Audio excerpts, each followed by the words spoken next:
Hai, selamat datang di channel Teknologika. Pada video kali ini saya akan membagikan pengalaman saya seputar kelebihan dan kekurangan dari Sony XZ2 setelah saya gunakan selama 6 bulan sampai video ini dibuat. Oh iya, untuk video review dan tes game dari HP ini bisa kalian lihat di deskripsi dan di akhir video. Oke, pertama kita bahas untuk kelebihannya saja terlebih dahulu. Pertama, Sony XZ2 ini dipersenjatai dengan dapur pacu prosesor Snapdragon 845 dan RAM 4GB sehingga memiliki performa yang kencang dan siap melibas game-game berat.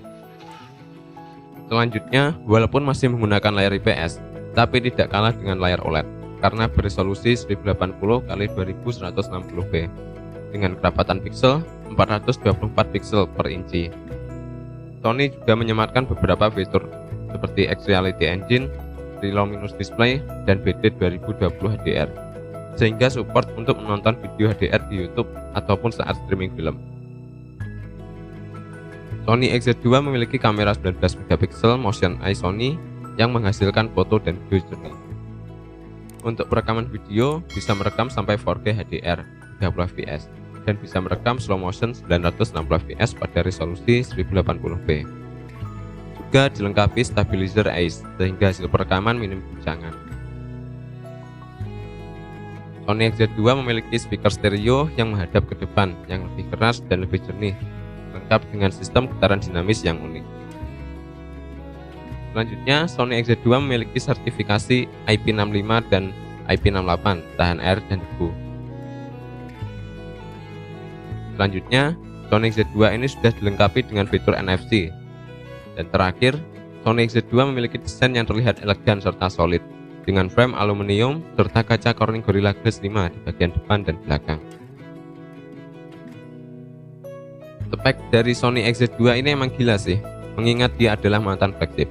Kapan lagi coba kita bisa dapat HP seperti ini dengan harga di bawah 2 juta? Tetapi di balik kelebihan tersebut terdapat beberapa kekurangan yang bisa saya temukan. Pertama, di balik desainnya yang elegan, terdapat beberapa kekurangan yang saya rasakan, yaitu bodinya yang tebal dikarenakan desainnya yang melengkung, sehingga agak sulit untuk mencarikan aksesoris speed seperti fan cooler atau trigger LR yang cocok untuk dipasang di HP ini. Penempatan kameranya juga terlalu menengah menurut saya, sehingga perlu penyesuaian ketika dipasangkan lens bong jepit. Dan juga karena menggunakan backdoor yang terbuat dari kaca, maka akan licin saat dipegang maupun saat diletakkan di tempat yang tidak rata.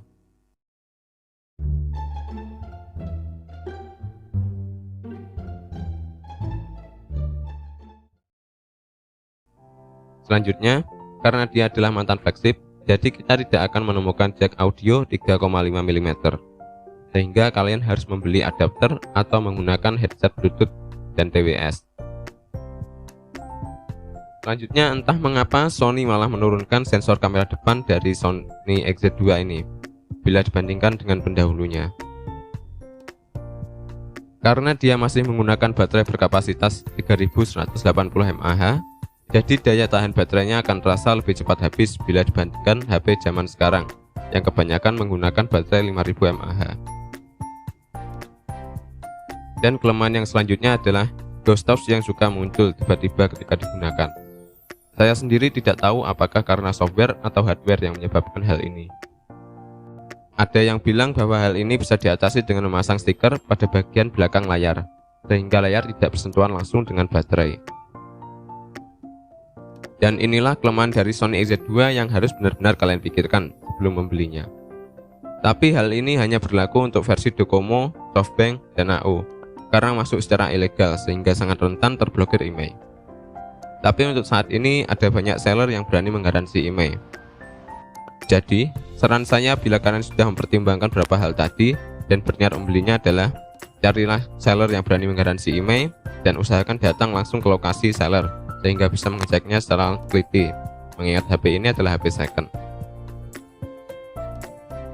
Untuk worth it atau tidaknya, menurut saya untuk HP-nya sendiri masih worth it untuk dibeli, asalkan kalian berani menanggung resiko IMEI, atau lebih cocok digunakan sebagai HP sekunder.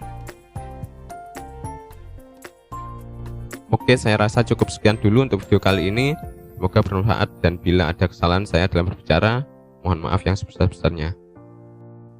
Oh iya, jangan lupa subscribe untuk mendukung channel ini terus berkembang.